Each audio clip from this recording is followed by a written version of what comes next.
Muy bien, hermanos, sean bienvenidos a esta segunda lección de nuestro curso de eh, Introducción a la Teología eh, de Paideia Católica. Estamos hoy en una sesión grabada en vivo para los que están haciendo este curso en vivo por el portal de paideiacatólica.com y esta grabación se la estamos haciendo para los que vayan a ver esta sesión posteriormente y los que vayan a hacer el curso posteriormente. Entonces sean bienvenidos a esta segunda lección que lleva por título Teología y Revelación. Muchas gracias por estar aquí. Recuerden que pueden suscribirse. Aquí está una persona queriendo entrar. Vamos a permitírselo. Bueno, recuerden que pueden suscribirse a paideiacatólica.com, bueno, al YouTube de Paideia, abajo en el botoncito rojo, y pueden seguir viendo las otras lecciones que más adelante iremos publicando.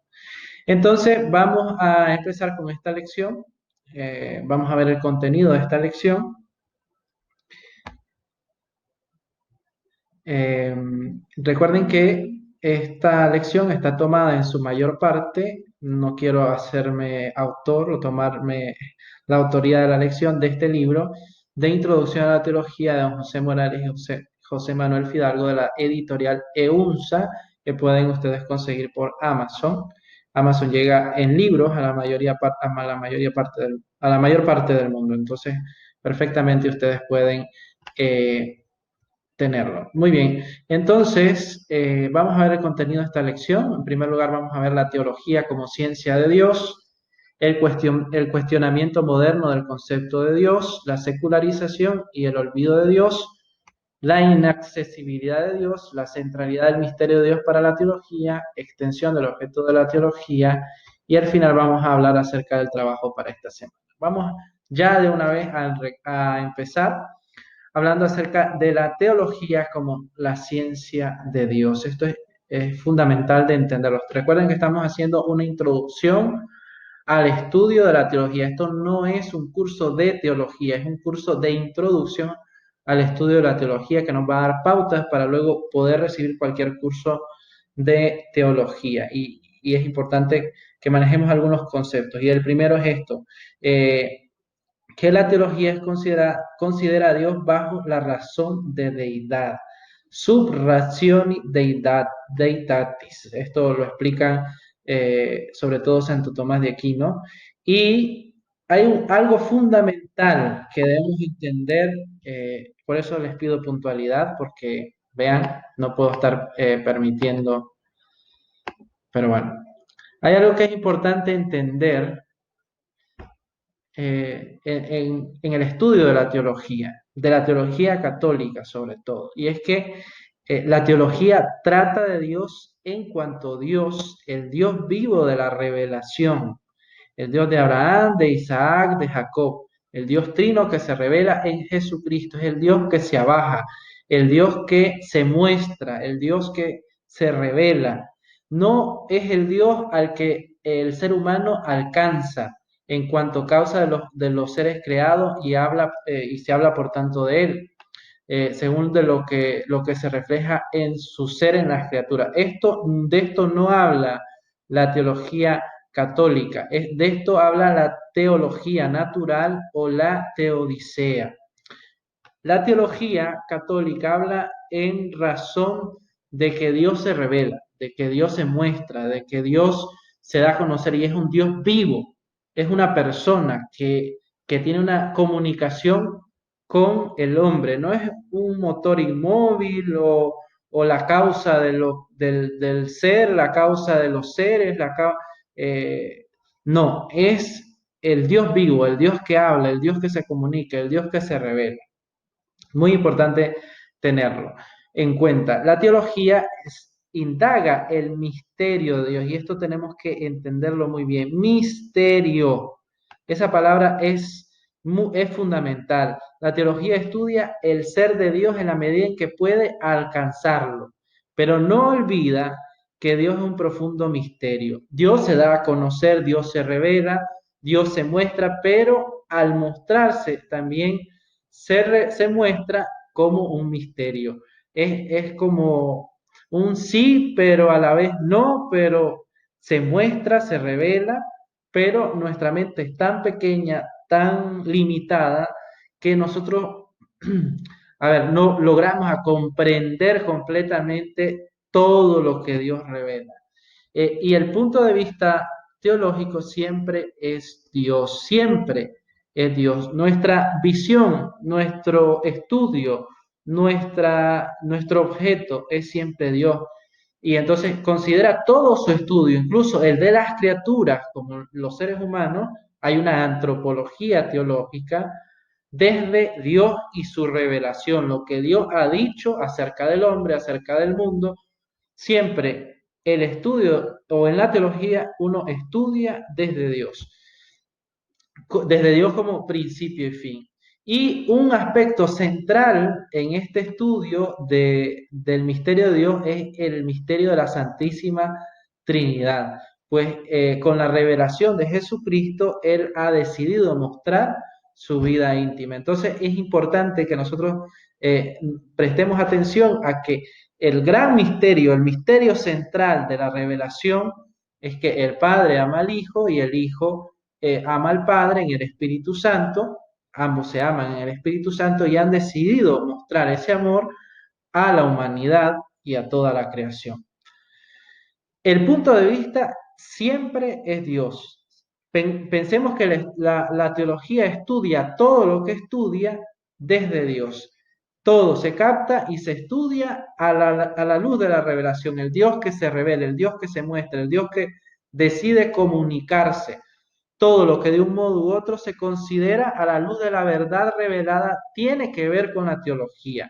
Es decir, si yo hablo algo acerca del hombre, por ejemplo, o de la política o de la economía, y eso hace referencia a la verdad revelada, un ejemplo, hace referencia a algún pasaje de las Sagradas Escrituras, tiene que ver con la teología.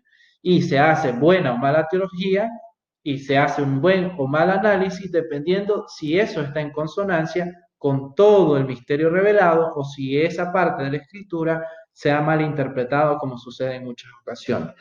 Así, la teología se ocupa de las verdades reveladas, es decir, de lo revelado, revelatum, es decir, del hecho revelado, y también de las verdades que están vinculadas a ellas, de la revelable, de lo que está, eso lo dice Santo Tomás de Aquino en la famosa obra Suma Teológica. Que bueno, no estamos en este momento para explicar qué es la Suma Teológica, pero es una obra de referencia teológica muy importante. Entonces, entender esto, que la teología se ocupa de lo revelado y de todo lo que tiene conexión con lo revelado, que es absolutamente todo, todo tiene conexión con lo revelado, hasta las computadoras que pareciera que no tienen conexión con lo revelado, pues tiene conexión con lo revelado. Entonces la teología es una ciencia amplísima, amplísima porque Dios habla y le habla al hombre y todo lo que hace el hombre, pues, y lo que sucede en el mundo tiene conexión con lo revelado. Pero hay un cuestionamiento moderno del concepto de Dios. A ver, hemos visto que la teología estudia al Dios que se revela, es un Dios personal, un Dios que se comunica, un Dios que habla, un Dios que tiene una relación con el hombre. Es un Dios que está interesado por el hombre y que quiere salvar al hombre, que quiere tener una relación con el hombre. Pues en la modernidad hay un cuestionamiento acerca de ese concepto de Dios. Vamos a ver si me deja ponérmelo por aquí. Eso, ahí vamos a ponerlo. Entonces, el problema de un Dios personal como centro de la teología. Entonces, tenemos cuatro posturas en la modernidad que vamos a ir explicando a lo largo de esta exposición. La primera postura es que se ve a Dios como un ser o un ser lejano e incognoscible, con lo que es el agnosticismo, o no existe el ateísmo. O sea, esas dos posturas, yo no puedo conocer a Dios, bueno, entonces no puedo relacionarme con Él, evidentemente. Y si no existe, tampoco puedo relacionarme con Él. Esa es la primera y gran postura. Pero hay otras posturas que también alteran esta idea o esta concepción católica de la revelación y de la teología como el estudio de la fe revelada. La segunda gran verdad es que el segundo problema es que para algunos Dios es esencialmente otro, es otra realidad, está allí, es como un ser que sí está, pero que no se comunica con el ser humano. La tercera gran postura es que Dios es una invención humana o una proyección de la mente. Como, bueno, no quiero mencionar autores porque ya les voy a, a, a llenar de autores, no quiero mencionar otro, pero esta es una idea que también puede y que escuchamos muchas veces, inclusive entre jóvenes o entre personas en Facebook o en redes sociales, que nos dicen que Dios es una invención humana, que es una idea del hombre, que es como un ser ficticio, bueno, una proyección de la mente. Y la cuarta idea, el cuarto problema al que nos enfrentamos los teólogos católicos es que hay una idea de que conocer a Dios no importa realmente. O sea, que Dios se revele y que haya dicho, eso no importa. ¿Qué me importa a mí lo que haya dicho Dios? Lo que me importa es salvarme. O sea, no me importa conocer lo que Dios dijo de sí mismo, ni lo que dijo del hombre, sino lo que me importa es salvarme. Y eso es una idea que también, inclusive dentro del catolicismo, ha sido muy compartido. Muy bien. Entonces, esto se ha dado a partir de un proceso de secularización donde se ha orillado, se ha olvidado a Dios. Vamos a ver, vamos a preguntarle a ustedes qué entienden por secularización. Quiero que ustedes me vayan contestando. Bueno, para los que están viendo en diferido o están viendo en el canal de YouTube, pueden dejar en los comentarios, yo los voy a estar leyendo.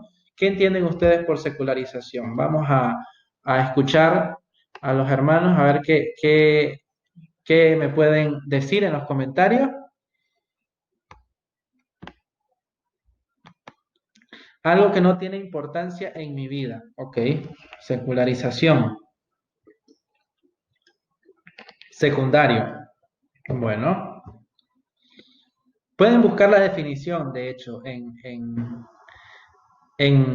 internet si gustan, pero necesito que lo hagan un poquito más rápido. Algo en segundo lugar,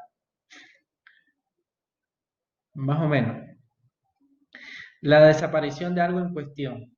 Mm, Quiero leer más, el adaptarse a los tiempos e ir relativizando todo. Más o menos relativismo y secularización tienen algo que ver. Falta de valores o comportamientos propios, ¿ok? Más o menos por ahí. Muy bien. Vamos bien. Sigo leyendo respuesta como una idea degradada, supongo, sí. Muy bien. Jacaira Rivera, sin religión. Muy bien, esa es una buena idea. Una idea general. Una idea general. Transformación de algo que pertenecía al estamento eclesiástico en una realidad secular. Esto ya me parece que es una definición de diccionario. Muy bien. Algo que pertenecía ajeno a lo religioso. Esa es como otra definición de diccionario. Como el paso de algo. Sí, es un proceso. De hecho, la secularización es un proceso. Muy bien. El proceso de secularización y el relativismo, de eso habla mucho el Papa Francisco y habla mucho el Papa Benedicto XVI. Un católico bien formado tendría que conocer eso. Vamos a ver qué dice: desaparición de los signos, valores o comportamientos que se consideran propios o identificativos de una confesión religiosa. Muy bien. La secularización de la sociedad, este es un elemento de diccionario, transformación de algo.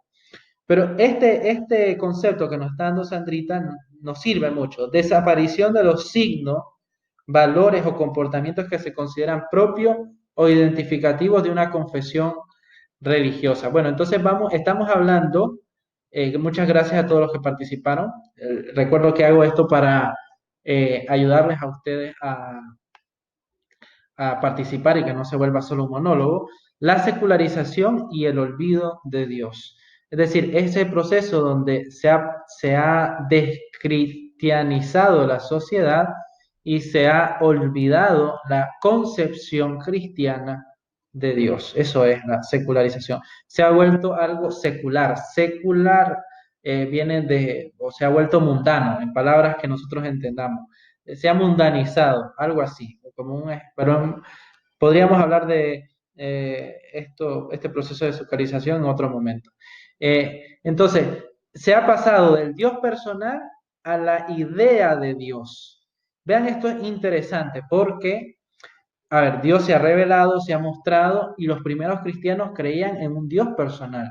Y nosotros, evidentemente, católicos del siglo XXI, creemos en un Dios personal que se comunica, que habla, que está interesado por su pueblo, que está interesado por usted y por mí. Pues esto en la sociedad contemporánea, desde la modernidad, ha venido cambiando, ha venido transformándose. Y aquí tenemos a dos seminaristas que van a ser diáconos, me van a entender muy bien cuando, porque han estudiado filosofía, o alguno de ustedes que haya estudiado filosofía lo va a entender bien. Si no han estudiado filosofía, no pasa nada. Les voy a tratar de explicar y quiero que ustedes traten de entenderme lo que estoy diciendo. A partir del siglo XVII y sobre todo en el siglo XVIII, el siglo de las luces, un poquito de historia universal, se acordarán que este es el siglo de las luces, se produce un movimiento racionalista en la filosofía, que conllevó a la reducción de un mero concepto, es decir, pasó Dios a ser un concepto, ese Dios que era una realidad viva y existencial, era un Dios personal, era una persona, bueno, tres personas en un solo Dios verdadero, pasó a un mero concepto. Ya vamos a ver ejemplos. Dios se volvió un concepto y parte de un sistema de pensamiento. Eso lo vamos a ver ya con ejemplo. Y no era ya la persona de Jesucristo que revelaba al Padre y al Espíritu Santo.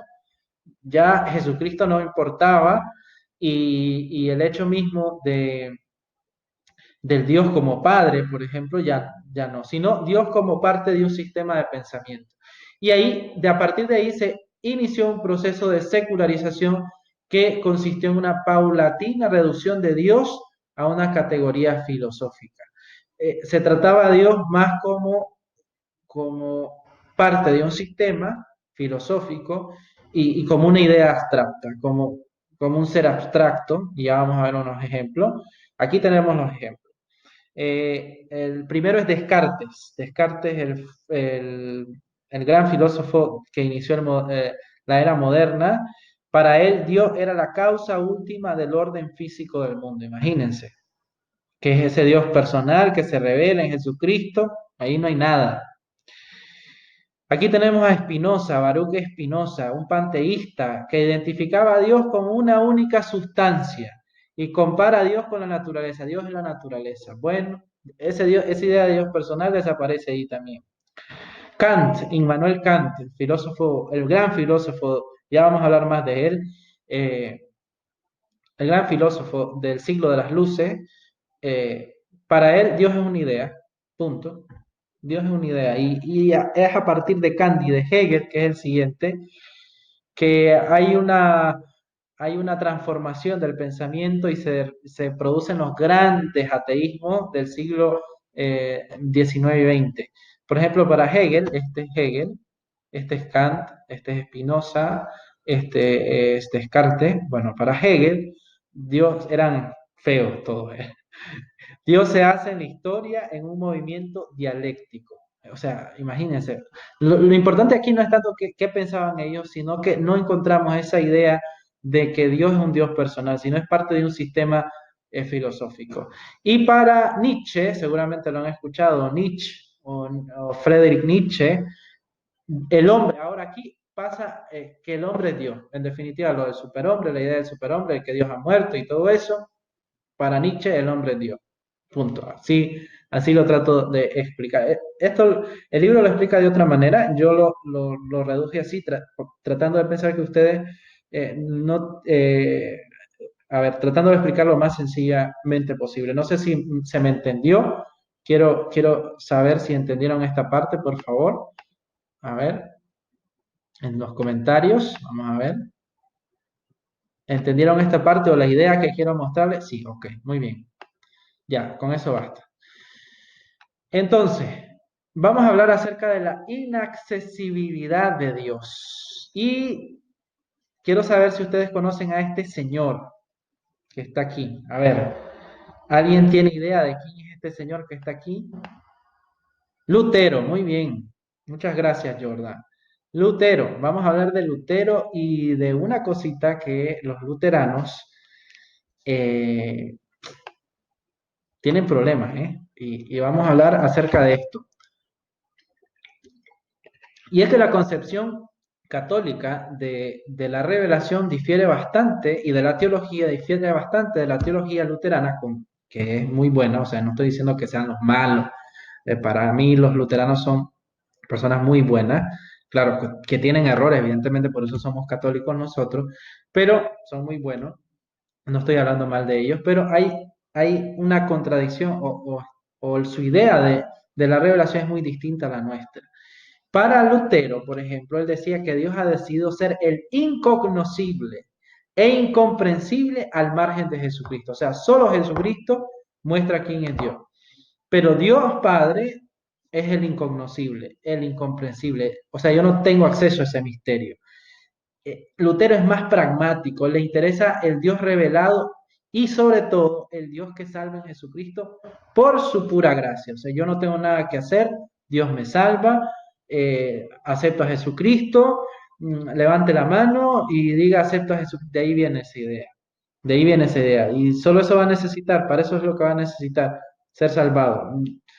Que conocer a Dios, que saber que si es tres personas y una sola sustancia, que Jesucristo tiene que es una sola persona y tiene dos naturalezas, eso es irrelevante. No hay lugar para el conocimiento natural de Dios importante, o sea, el conocimiento natural, el hecho de que yo acceda por la luz natural de la razón, lo que veíamos en la lección pasada, a conocer a Dios, eso no hay lugar, o sea, porque Dios es inconocible, Dios se ha revelado, Dios se ha mostrado en la persona de Jesucristo, pero Él es inconocible. Y tampoco hay lugar para especular y conocer más lo revelado por Dios, o sea, ya está, lo que Jesucristo me ha dicho, eso es lo que tengo que hacer y punto. Aquí hay una reducción religiosa de, del concepto de revelación. Yo no puedo acceder o conocer más o ir indagando, no hay ese encuentro entre fe y razón en los luteranos ni en todo el protestantismo. Ese es un problema grave en el protestantismo y por eso cuando alguien estudia y comienza a estudiar, cuando alguien comienza a hacer un movimiento intelectual honesto, si es protestante, tarde o temprano se acercará al catolicismo y si es honesto, se convertirá al catolicismo. Eso no solo lo podemos ver en el ejemplo clásico o cercano a nosotros, como es el doctor Fernando Casanova, sino, por ejemplo, en alguien que a dos personas que yo admiro mucho, que es John Henry Newman, es santo, y a ver, se me fue. Lo leí en Semana Santa, pero bueno, no importa. J.K., bueno, no importa, es un inglés también. Y son personas que han visto que esta idea de un Dios que es inaccesible, incognoscible, no está presente en los primeros siglos del cristianismo. Entonces, a partir de Lutero han habido dos fuentes o dos maneras de interpretar esto que dijo Lutero. Y ya sean los calvinistas, los episcopalianos, los presbiterianos, bueno, todos los protestantes han tomado dos líneas completamente opuestas. Y la primera línea es la línea racionalista, es decir, todo lo contrario que decía Lutero y se han centrado en llegar a Dios por medio de la razón y de interpretar las Sagradas Escrituras con métodos exegéticos un poco extraños, como el método histórico crítico, que bien aplicado está bien, la Iglesia lo ha asimilado, pero surgió en contexto protestante. Han desmitificado completamente por una parte está bien, pero han interpretado todo el proceso de revelación eh, sin este componente milagroso. Han interpretado los sacramentos como meros símbolos, es decir, se han volcado a un racionalismo exacerbado, mientras que otros, del lado contrario, se han vuelto más emocionales y que lo que importa es el sentimiento, la emoción, el sentirse bien, que la religión es emoción, bueno, y ya no digamos con la experiencia pentecostal protestante todavía peor, o sea, la parte emocional se ha intensificado. Entonces, gracias a Lutero mm, a ver cómo lo explico, se han eh, llegado, o sea, ha habido como esta conclusión en el mundo protestante, un corte racionalista donde se ha destrozado prácticamente todo lo milagroso y lo misterioso del Dios revelado, y un corte emocional donde lo racional no importa, lo que importa es lo que yo siento, lo que Dios me haga sentir bien. Eso en palabras sencillas. Evidentemente hay autores específicos, teólogos, que, que no quiero mencionarlas porque voy a llenarlos de autores y no es esa la idea. Aquí tenemos a Immanuel Kant. Este señor, como les dije, es una persona importante en la filosofía. Creo que junto a Tomás de Aquino, a San Agustín, a Aristóteles y Platón, son de los filósofos que toda persona debería conocer sí o sí. Sí o sí deberíamos de conocer al menos algo de lo que dijo Kant. Porque, bueno, la frase sapere audete, atrévete a conocer, es de él. Y bueno, aunque a mí realmente no me gusta la filosofía, pues miren, tengo que hablar de los filósofos porque pues ellos han ayudado y a la vez han entorpecido el sistema teológico. No importa, eso ha habido una reducción filosófica del concepto de Dios. Y a Dios, para Kant, hay una imposibilidad metafísica de conocer a Dios. Yo no puedo acceder a Dios, al misterio de Dios. Es que racionalmente Dios es incognoscible, metafísicamente. Bueno, el único conocimiento válido resulta de la conjunción de la sensibilidad del sentimiento y el entendimiento. O sea, a él lo deja en la parte aquí como dice, de la razón práctica, pero de la razón pura, esa capacidad que tenga el ser humano para llegar a Dios, no, de la razón. Lo deja más en la parte moral. A Dios es solamente una idea o un contenido moral, una idea que está ahí, él no niega a Dios, no niega la existencia de Dios, no es un ateo, pero sí Kant deja a Dios en la parte moral, como una idea que está ahí, que no se explica cómo aparece ahí. Al menos yo no he encontrado a alguien que explique, o que me explique a Kant, que me diga que cómo llegue esa idea ahí.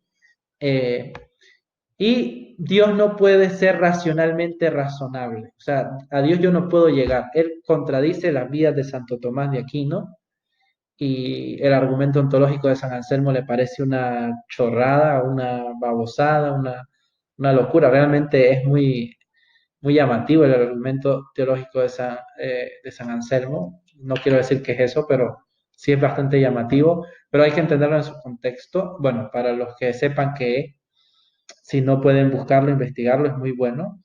Que sepamos las cinco vías de Santo Tomás para conocer a Dios o explicar la existencia de Dios, y el argumento ontológico de San Anselmo. Son cosas complicadas. Lo importante aquí es que veamos cómo, vayamos viendo cómo esa idea del Dios personal que se revela, que se comunica al hombre, va desapareciendo en la modernidad. Eso es lo importante.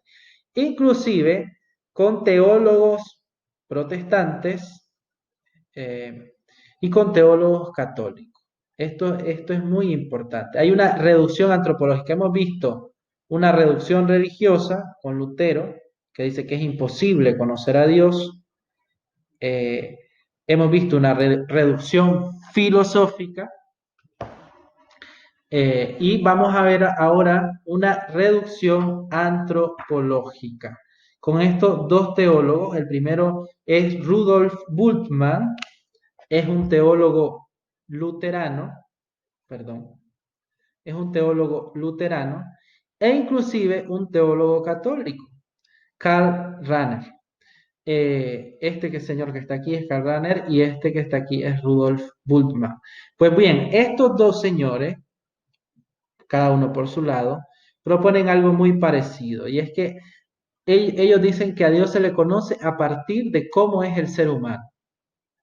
O sea, no importa que Dios se revele, que Dios se muestre, a Dios se le conoce cómo es el ser humano, a partir de cómo es el ser humano. La pregunta por el hombre es entendida como el único modo posible de plantear la pregunta por Dios. Y esto es quizás porque el hombre está hecho a imagen y semejanza de Dios, evidentemente, pero pierde un poco este aspecto, sobre todo en Karl Rahner, que es un buen teólogo, no estoy diciendo, pero en este particular, eh, él tiene esta debilidad. La teología aquí sería en verdad mirar al ser humano y no al Dios vivo de la revelación, no al Dios que se muestra. Sería una antropología. Quiero buscarle, ¿cómo lo llama él? Karl Rahner llama a la teología o invita a un movimiento de antropología trascendental. Entonces pierde la mirada en el Dios vivo de la revelación y la coloca en el hombre. No sé si me han entendido, esto yo creo que ha sido muy difícil, necesito que me expliquen si tienen alguna pregunta hasta este momento, si me han entendido. Chesterton, sí, sí, Chesterton. Muy bien. Sí, muy bien. Ok. ¿Alguien más? Ujú. Genial. Bueno, gracias.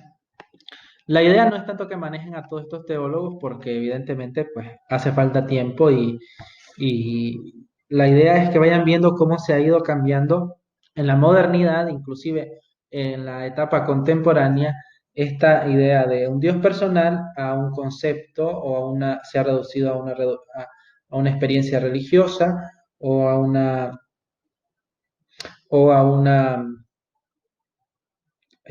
corriente filosófica o a la antropología.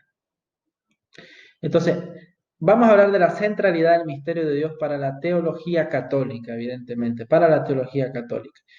Esta tensión vamos a encontrar en la teología católica. Y es que el misterio, por un lado, el misterio de Dios es inalcanzable, inabarcable, inalcanzable. eh, a ver, no logro imaginar a alguien que con su cabeza, con su limitada cabeza de ser humano, pueda entender todo el misterio de Dios.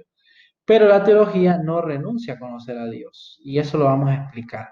Ahí está este encuentro entre que sí, Dios es un misterio, pero yo puedo conocer algo de Dios, y aquí estoy dando la clave, algo de Dios, puedo conocer algo de Dios. Y entonces al espíritu humano le faltan fuerzas para conocer a Dios, le falta capacidad para contemplar la verdad total de Dios, la verdad del mundo, la verdad del ser humano. El lenguaje que quiere hablar de Dios cojea. Y vamos a hablar específicamente en un tema acerca del lenguaje y la teología. Cojea un poco.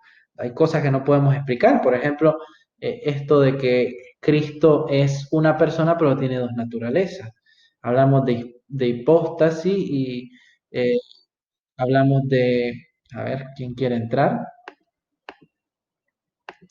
Muy bien. Hablamos de hipóstasis, hablamos de... Bueno, esas cosas.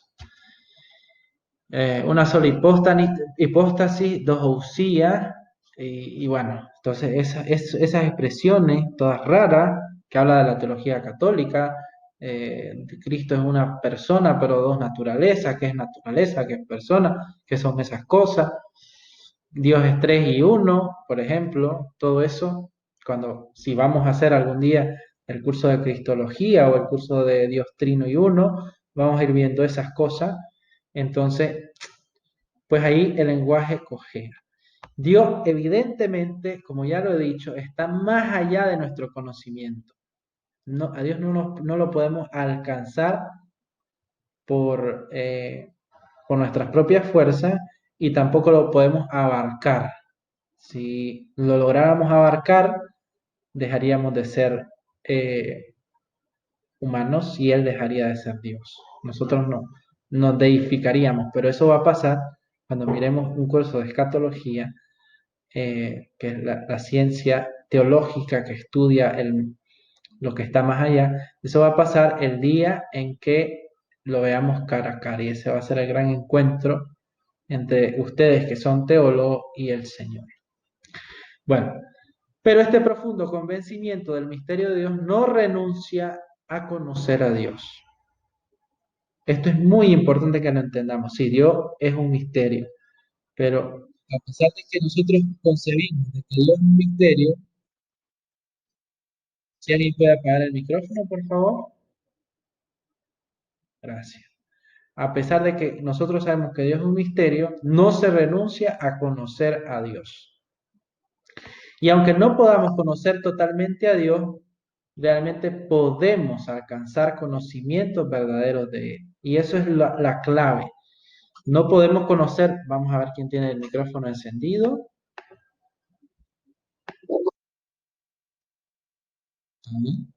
Jacaira, por favor, es usted. Ok, eso es, muchas gracias. Y aunque no podemos abarcar completamente a Dios, podemos alcanzar conocimientos verdaderos de Él. Eso es clave entenderlo, que lo que la teología dice, que lo que la iglesia dice en general, son conocimientos verdaderos de Él. Es que Dios ha hablado, es que Dios se ha revelado, es que lo que sabemos de Dios, y por eso hablamos de la Trinidad, es porque su Hijo Jesucristo nos lo ha mostrado.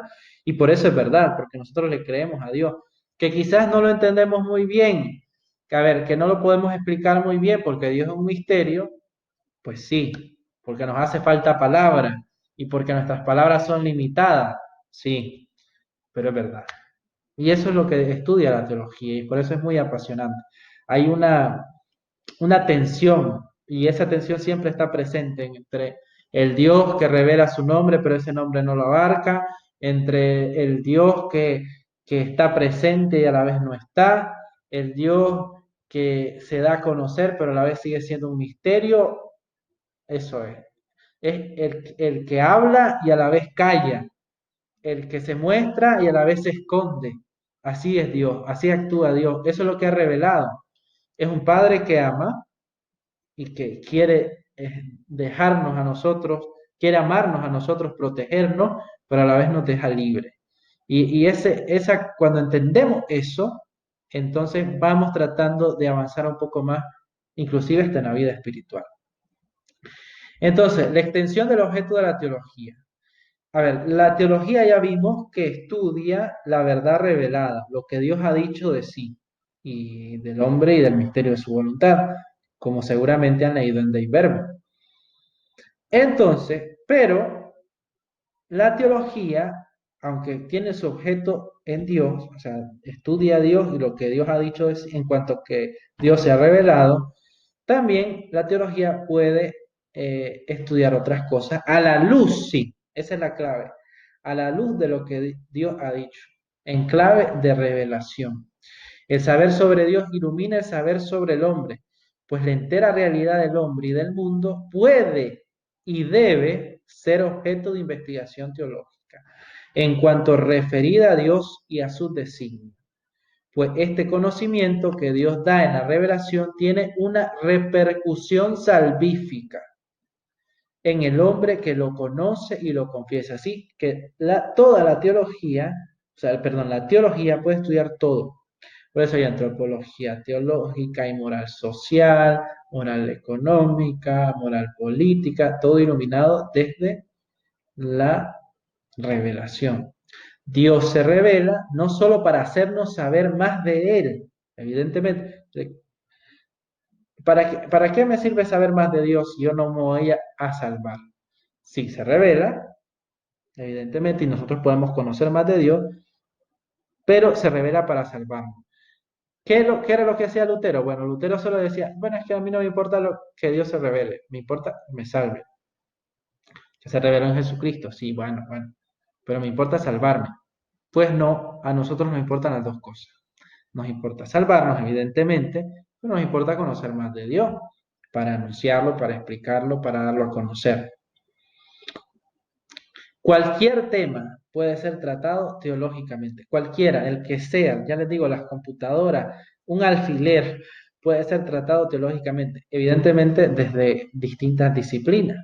para los temas más prácticos desde la moral, los temas filosóficos desde la teología fundamental, los temas más filosóficos, quizás también desde perdón, los temas teológicos, pues evidentemente desde los tratados de la teología, pero cualquier tema puede ser tratado teológicamente. Lo importante es que cumplan estos dos requerimientos, que hay una conexión de todo lo investigado con el Evangelio, por ejemplo, en la física, con los extraterrestres, qué dice el Evangelio acerca de los extraterrestres, qué dice las Sagradas Escrituras acerca de los extraterrestres, son posible estudiar los extraterrestres y la Iglesia promueve que se estudie. Y a la teología le interesa la repercusión espiritual y moral en el hombre. Eso es muy importante. Cualquier cosa puede ser estudiada, por ejemplo, la partícula de Dios, y visto desde la moral, visto desde la implicación espiritual, visto desde por qué se hace, pues a la teología le interesa saber que por qué hay algunos científicos que están tratando de investigar la partícula de Dios. Si no lo saben un poco, los invito a que yo no se los podría explicar muy bien porque no soy físico y estoy tratando de estudiar un poquito para mejor explicarlo mejor, pero, eh, pero los invito a indagar de ese tema. Y hay teólogos que han estado en ambas disciplinas, en física, sobre todo cuántica, y han hecho una investigación teológica de la partícula de Dios, que es como la partícula más pequeña de la materia. Bueno, entonces vamos concluyendo, vamos a hablar acerca de la tarea y así vamos finalizando. Evidentemente contestar el cuestionario que ya está disponible en la lección correspondiente. Y al final del cuestionario, la pregunta 5 es una pregunta que deben contestarla muy bien. Si se fijan, yo he insistido en muchas ocasiones que la revelación es esto, es lo otro, pueden volver a ver el video, ya está grabado, pero me gustaría que leyeran o releyeran Dei Verbum 12, numeral 2, y que explicaran qué es revelación. Es la pregunta 5. Ahí se tienen que esmerar. Voy a calificar y voy a ser muy exigente con ortografía, con redacción y con sencillez. No es que me van a copiar de Iberbun 2. Quiero leer producción de ustedes. Quiero leer producción que pongan ese cerebro a maquinar, a pensar, que piensen como que se lo están explicando a alguien y me dan la pregunta 5 del cuestionario. Entonces van a leer de Verbum 2 y van a contestar esa pregunta. Bueno, entonces ahora pasamos a la sección de preguntas y vamos a escuchar las preguntas, vamos a leer más bien las preguntas, si tienen alguna, y de esta manera vamos concluyendo esta sesión. Entonces los dejo a ustedes para ver sus preguntas acá por los comentarios. Vamos a ver si tienen alguna.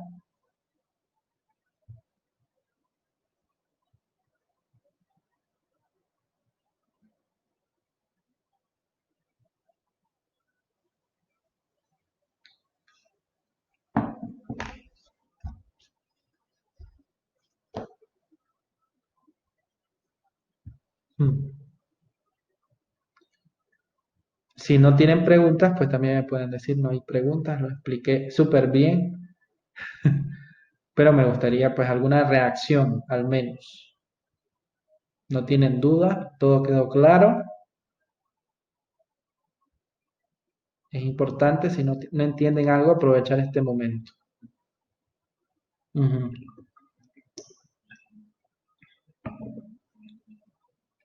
Muchas gracias, Rito, Eugenio. Eh, a lo mejor están escribiendo.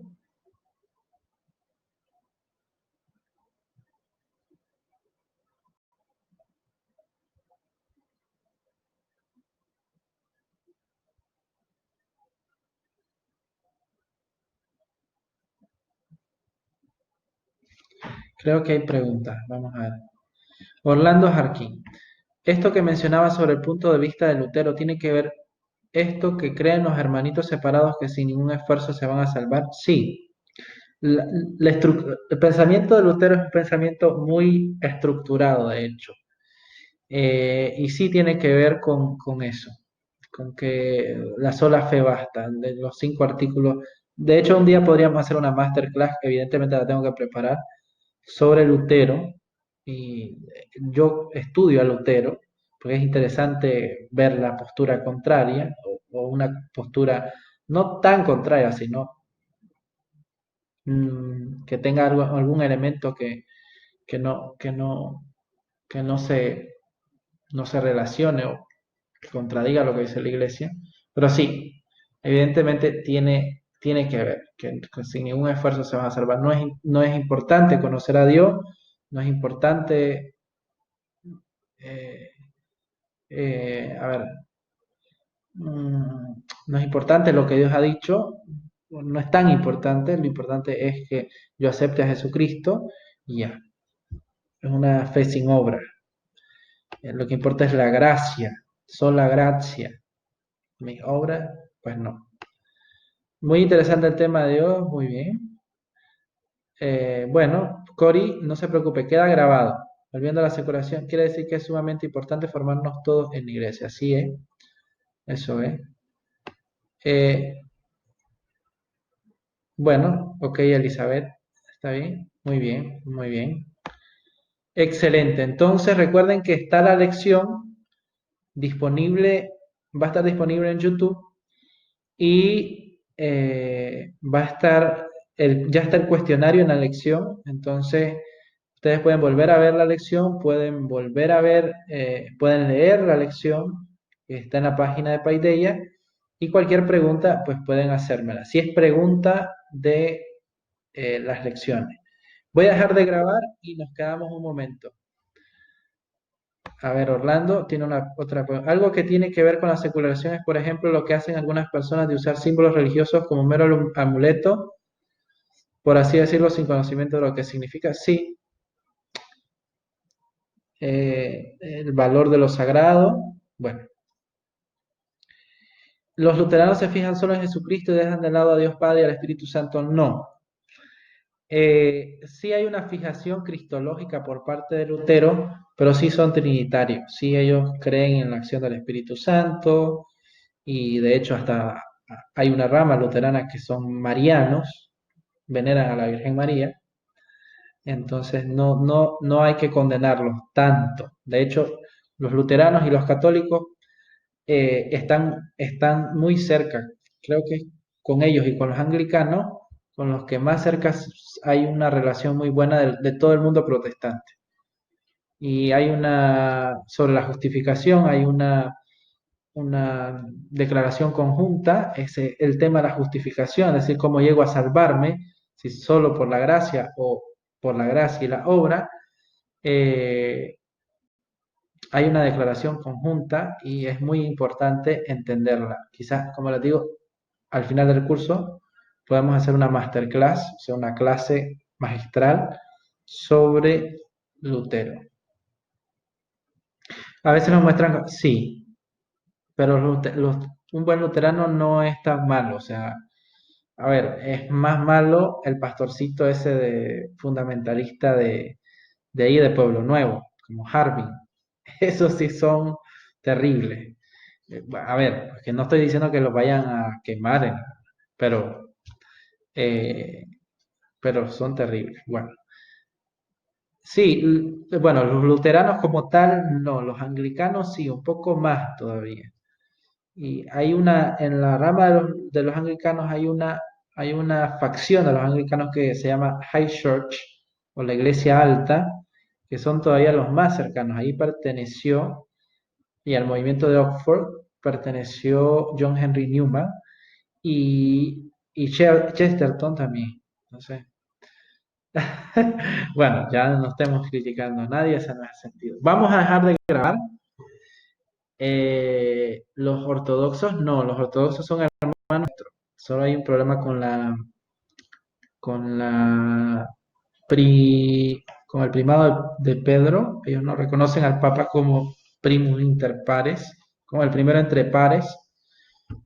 Bueno, Pero eso cuando veamos algún curso de ecumenismo de aquí a 3 años o 4 años, lo vamos a entender mejor. Muchísimas gracias. Voy a terminar de grabar el curso. Se pueden quedar si tienen más preguntas, sobre todo con el sistema de evaluación. Y a todos los que nos han visto en diferido en otro momento y en otra época, seguramente, porque esto va a quedar ya grabado y subido ahí. Les agradecemos por estar pendientes. Pueden dejar preguntas en los comentarios y las estaré leyendo y comentando, compartiendo. Recuerden suscribirse. Si quieren dejar un like, lo pueden dejar también. Y compartir, pues bueno, también si quieren compartirlo, lo hacen. Muchísimas gracias y adiós.